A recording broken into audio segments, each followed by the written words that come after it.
Desa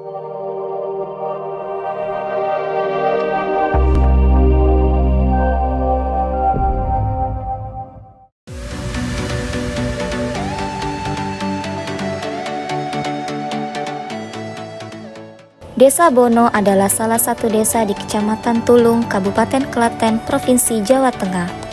Desa Bono secara geografis terletak tepat di tengah dari luas wilayah Kecamatan Tulung. Dengan batas wilayah di sebelah utara terdapat Desa Kemiri, di sebelah selatan terdapat Desa Kiringan, di sebelah timur terdapat Desa Beji, dan di sebelah barat terdapat Desa Poma. Desa ini memiliki luas wilayah sebesar 4,63% dari total luas Kecamatan Tulung. Dengan total luas 1,48 km persegi, Desa Bono memiliki 10 dukuh dengan jumlah total penduduk yang mencapai 2.227 jiwa. Desa ini juga memiliki berbagai macam fokus ekonomi, mulai dari bidang pertanian, peternakan, dan beberapa UMKM yang maju. Di antaranya yaitu sentra industri tahu yang terletak di Dukuh Kirkawi, yang dimana terdapat 9 industri. Hasil produk industri tahu di Dukuh Kirkawi ini ada berbagai macam tahu, di antaranya tahu putih, tahu pong, tahu bakso, dan lain-lain.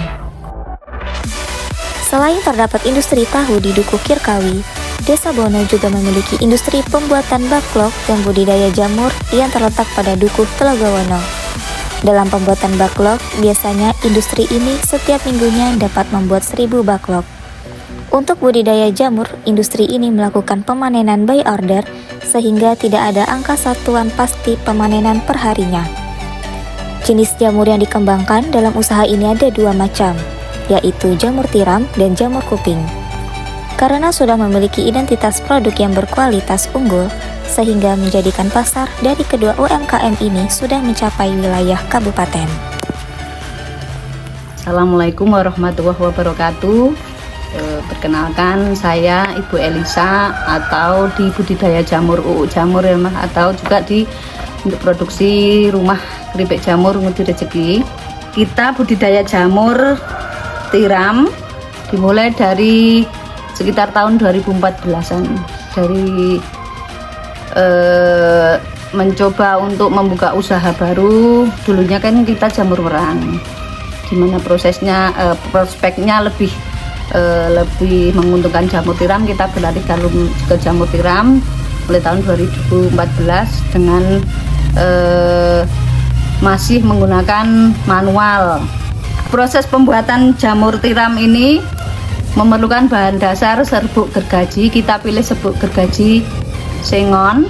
Untuk proses pembuatan backlog ini, dari serbuk gergaji kita campur dengan bahan-bahan dasar tadi, kemudian difermentasi selama 1 malam. Setelah bahan dasar tadi difermentasi, kita masukkan ke dalam plastik backlog jamur. Kita padatkan, beri cincin, kemudian beri tutup cincin, kemudian di proses selanjutnya adalah pengukusan atau pasteurisasi. Proses pengukusan ini tujuannya untuk mensterilisasi atau membunuh mikroba atau jamur-jamur, bakteri-bakteri dan jamur-jamur liar yang nanti mengganggu pertumbuhan jamur tiram. Setelah proses pasteurisasi selama 6 jam dengan suhu maksimal 100 derajat Celcius, backlog tersebut didinginkan dulu selama 1 malam atau 12 jam, baru adanya buat proses pembibitan. Kita pakai backlog bibit jamur dari Volva dengan media gabah. 1 backlog itu kita beri bibit sekitar 1 sendok teh, baru kemudian ditutup dengan kapas. Tujuan penutupan dengan kapas ini agar bibit jamur yang sudah dimasukkan ke dalam backlog tumbuh subur, karena udara atau oksigen bisa masuk ke dalam backlog. Setelah proses pembibitan, backlog jamur tadi dimasukkan ke dalam ruang inkubasi untuk penumbuhan miselium jamur. Proses inkubasi ini memerlukan suhu kamar kita 30 sampai 34 derajat Celcius. Proses inkubasi ini sampai miselium itu full sampai belakang backlog itu sekitar 40 hari. Setelah ada pinhead atau bintik jamur itu tumbuh dari ujung kapas, baru nanti kapas itu baru nanti proses pelembapan kumbung jamurnya dimulai dengan penyiraman lantai seperti itu. Tujuannya penyiraman adalah untuk membuat kumbung jamur itu lembab. Nanti setelah jamur itu tumbuh besar, dipanen. Setelah jamur itu diambil, nanti 1 minggu lagi bisa tumbuh jamur lagi. Nah, jadi jamur tersebut yang sudah dipetik bisa dijual atau bisa dikonsumsi. Untuk pemasaran backlog, kita menerima pesanan pakai media online Facebook. Ya, jamur di situ. Tantangan dalam usaha seperti saat ini bahannya susah Mas, tersebut gergaji. Biasanya kan hari ini kita calling pesan, besok bisa dikirim. Tapi kalau ini di hari ini masih nunggu, itu pun nggak full kiriman. Biasanya kan kalau sekali pengiriman kan 100 karung. Terus kemudian untuk saat ini gasnya susah yang untuk mengukus kayak itu. Kemudian yang lainnya, timbulnya penyakit-penyakit di musim hujan seperti ini rawan dengan penyakit Mas, karena udaranya dingin. Nah, kemudian kalau untuk saingan pembuatan bibit kita selalu kerjasama dengan rekan-rekan pembuatan backlog di tempat lain, malah kadang sering sharing gitu.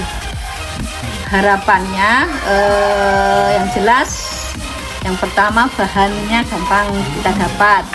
Kemudian pasokan gas juga normal, nggak seperti ini. Biasanya 1 minggu itu kita dipasok 20, ini cuma 6 Mas. Terus bingung kita nyarinya. Seperti itu, cuma kesulitan cuma bahan dasar Mas. Bahan dasar ya serbuk sama gas. Kalau untuk bibit, cincin, katul kayak gitu, insya Allah untuk saat-saat ini mudah. Dan dari kami mungkin banyak kata yang kurang berkenan atau banyak kesalahan-kesalahan dalam kami menyampaikan proses budidaya jamur ini. Mohon maaf yang sebesar-besarnya. Assalamualaikum warahmatullahi wabarakatuh.